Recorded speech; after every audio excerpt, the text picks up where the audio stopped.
Hello and welcome to Reimagining Cyber, the show where we break down what's happening in cybersecurity and what you can do about it. My name is Ben, and today's episode is a big one. The 2025 Open Text Cybersecurity Threat Report is out, and we are going to dive deep with Tyler Moffat, Senior Security Analyst, and of course, a familiar voice on this podcast. Tyler, welcome back. Thanks. Excited to be here and talk threat trends. Okay, then let's start with the biggest shift. Malware is on the rise again. Your report shows a 28% year-over-year increase in business malware infections, and that is a reversal from previous years. What's behind this trend? Yeah, it's a big jump. 28% increase is very noticeable.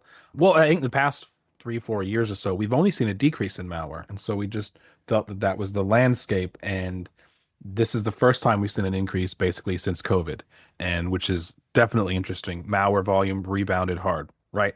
Attackers are essentially doubling down on what works. So like droppers, loaders, basic Trojans. These aren't flashy exploits or anything. They're just efficient, right? They're easy to deploy at scale, and easy to deploy when paired with phishing and compromised websites, and get inside fast, open the door, create persistence, right? And then make room for the second stage payloads, which, they're the ones that move lateral, compromise, go from one computer compromise to an entire environment being compromised. And for consumers, you called out that downloads and desktop activity account for more than half of the initial malware delivery. Why is that vector still so dominant? Yeah, that's an interesting one. We started talking about, directory locations that malware execute out of. So out of everybody who's infected, where was the first directory that malware was downloaded to? And for consumers, downloads and desktop is over half, which is crazy because you would think that's like a 2005 stat. People are still downloading everything to the desktop or downloads, but nope, that's a 2025 stat, and it's still going. I mean, it's what works, right? People download, they see a pop-up saying update your browser, they believe it's true. They see a download saying invoice123.pdf.exe, they think it's legit.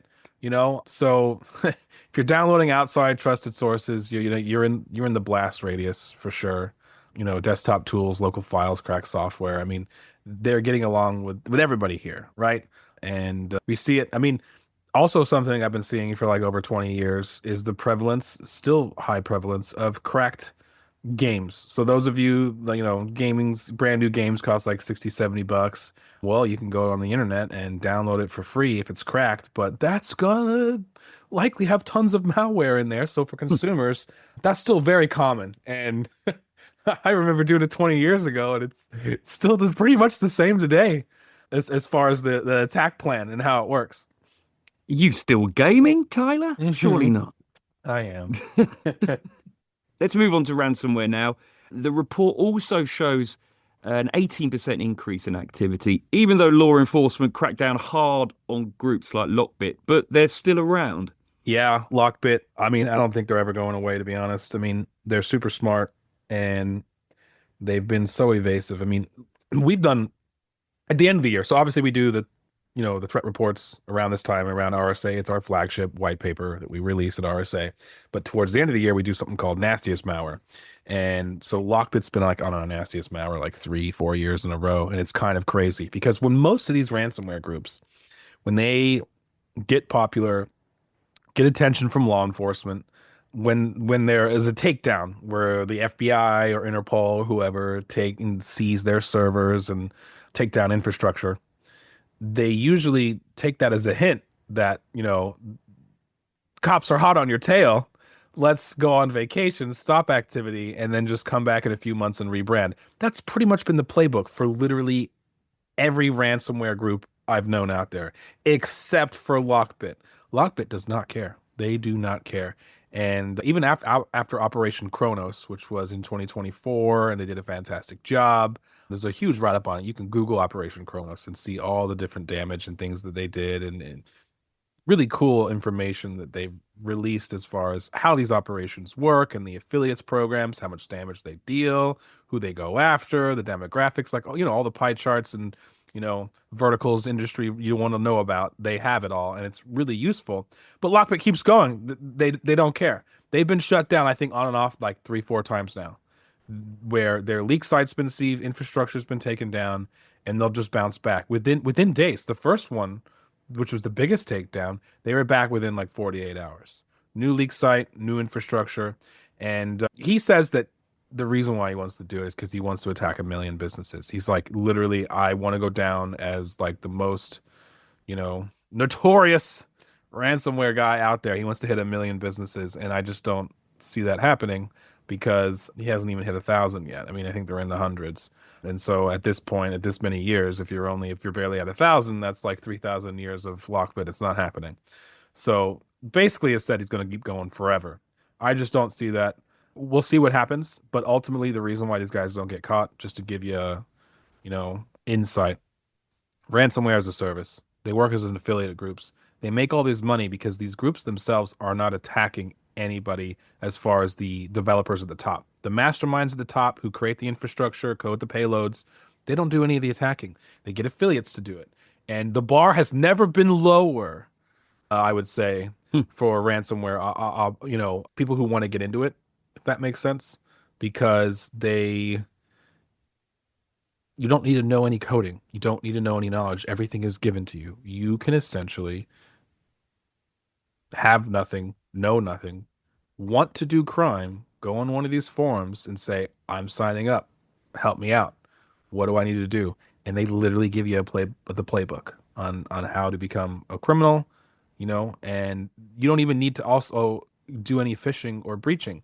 So you can be a low-level affiliate who gets payloads, gets infrastructure, so everything works correctly. And then you can also go on, forums and buy already breached systems where they already have the backdoor, the username and password to log in, and then from there just start attacking, if that makes sense. So absolutely insane. And that's the standard now. Every big major ransomware group, like out of the top 10, they all run in this affiliate model. And it's good risk mitigation too for the people at the top. This is why they don't get caught. Whenever you catch anybody, you're catching the affiliates because they're the ones attacking, leaving the footprints. They're the ones dealing with the victims for payment, transferring the Bitcoin, all the stuff that's going to get you caught, or that the police entities have as clues to start with, pretty much always lead to the affiliates. They don't actually lead to the actual developers, if that makes sense. Long-winded answer. If you're interested in all things Lockbit, we really put it under the microscope a few weeks ago, back in early March, episode 140. Lockbit, the Unstoppable Ransomware was the name of the episode, where Tyler really gave us chapter and verse. Let's talk phishing. That is evolving as well. Your report notes that it's more targeted and AI assisted. What are the top developments in this space? Yeah, so we saw an increase in phishing attempts, and I'm not going to lie to you here. Every year for the past decade that I've looked at this, we've seen an increase in phishing. Phishing has never stopped. 12% increase. In fact, I think it's double digit year over year, every year since the beginning of me researching this. I mean, the amount of cost that is to pull off the attack and the effectiveness, even though it is ultimately accuracy with numbers, it works. And so shoot off as many as you possibly can.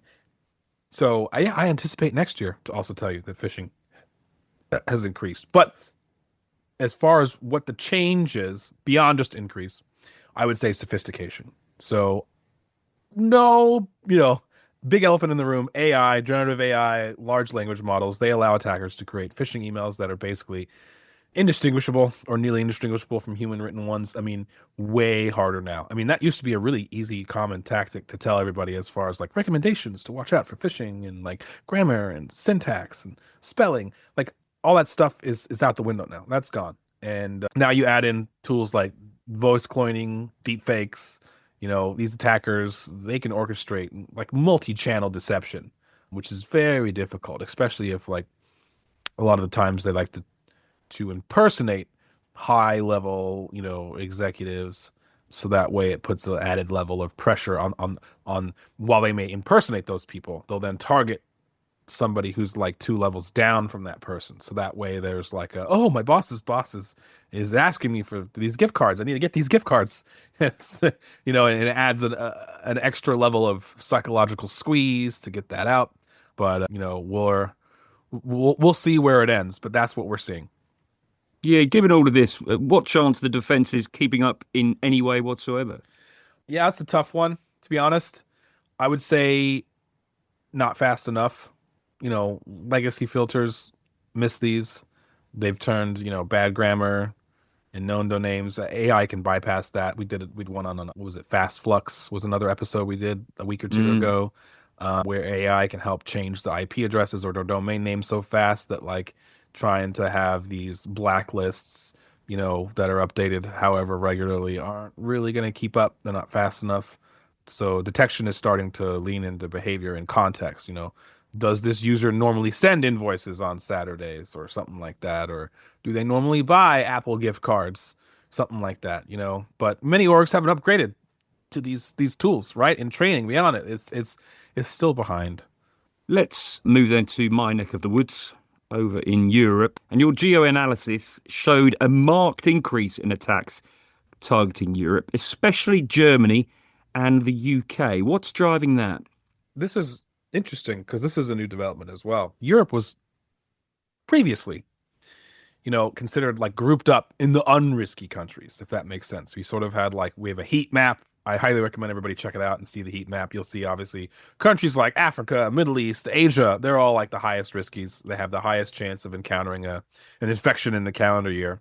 Where can we find that heat map, by the way? Sure, it's cybersecurity.opentext.com.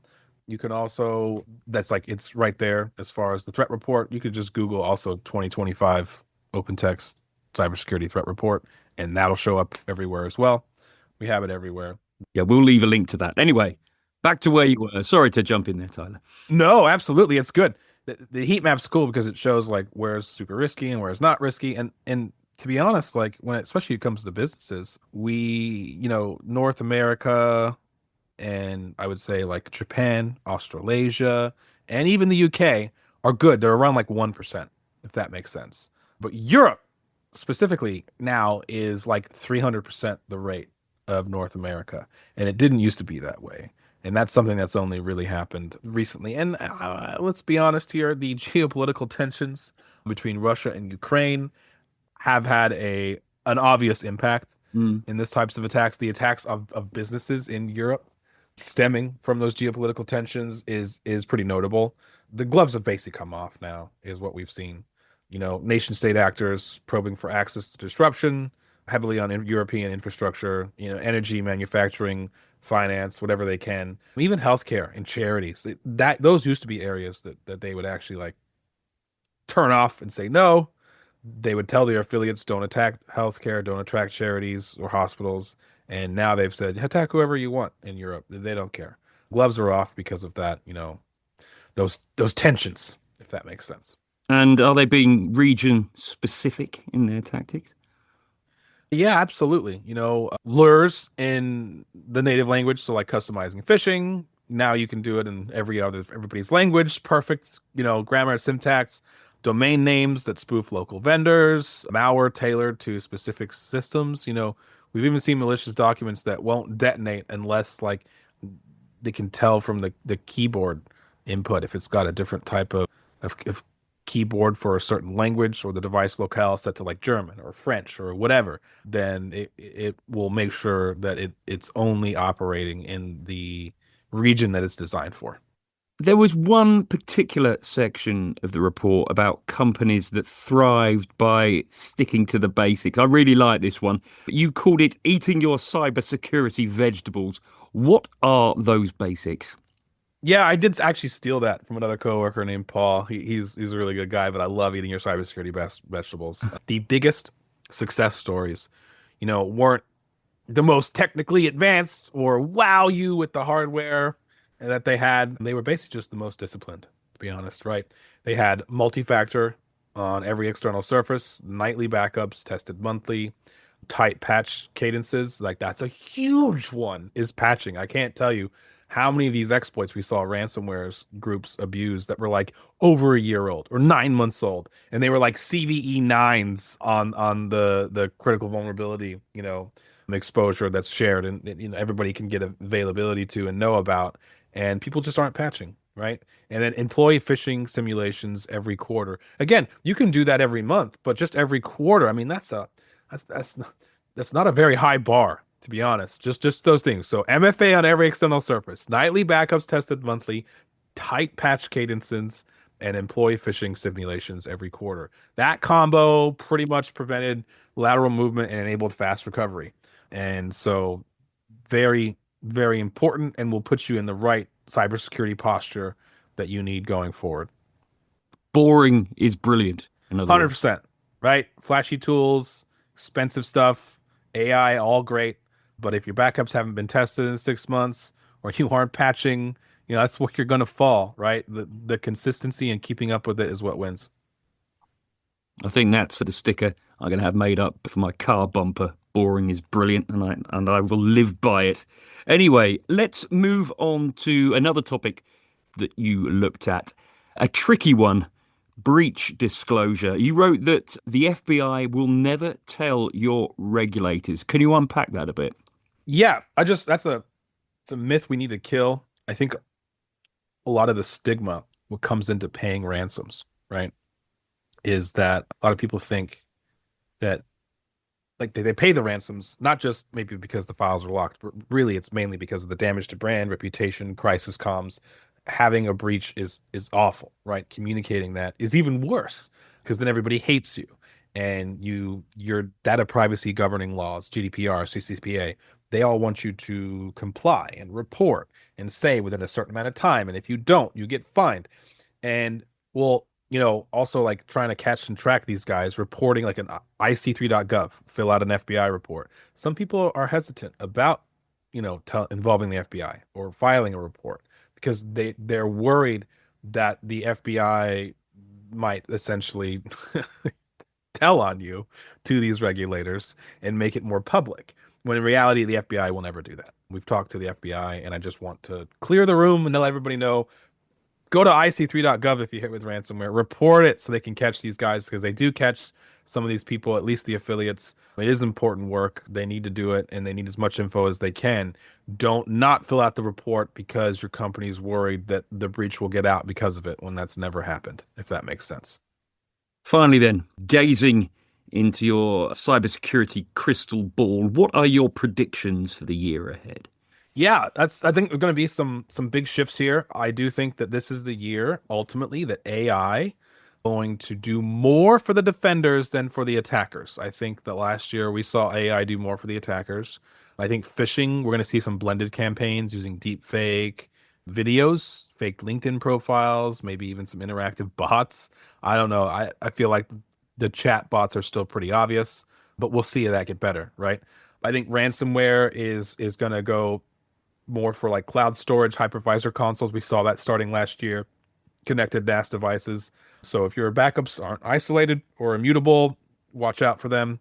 I also think, AI will be used against defenders more directly, right? So against prompt attacks or LLM powered security tools, if you're using like Gen AI to triage tickets or write detection rules, I think they're going to go after that as well to shut that down, because as much damage as they can deal in the psychological squeeze of getting you to pay is what they're going after. That's not particularly good news, but is there any upside, any positive shifts on the horizon? Yeah, it's not all doom and gloom. Security awareness is finally reaching the boardroom. We're seeing more executives get serious about like the fundamentals, the security vegetables, the tabletop exercises, right? So MFA coverage, vendor risk management. I think the pressure is going to drive investment in the fundamentals and accelerate response maturity is my guess and hope. Have you got any particularly out there suggestions? You're the lone voice at the moment shouting about it. Yeah, absolutely. So cybercrime right now with AI is really just about speed and scale. It's not necessarily more advanced, but it is more accessible. The bar to entry to become a cyber criminal is the lowest it's ever been, and it might even get lower. At least that's the way it looks. And they have AI on their side, right? But that doesn't mean defenders are powerless. The best way to win is still layered defenses, incident rehearsals, user awareness and like sticking to the basics. Eat your vegetables. Because consistency, not complexity, is the best strategy this year. Tyler, fantastic. And thank you so much for putting together the Open Text Cybersecurity Threat Report. Yet another triumph. You're very proud of it. An awful lot of blood, sweat, and tears went into it. Yes, many months working on absolutely everything regarding it, not just the tech writing aspect of it, but also delivering it, getting it all up, and everybody, campaigns organized and everything, and designed, all of that stuff. I'm way more involved in now, and there's a whole lot of village involved in making one of these for sure. Well, you've earned yourself a good night's sleep. Tyler, thank you so much for joining me on the Reimagining Cyber podcast today. Thanks for having me on.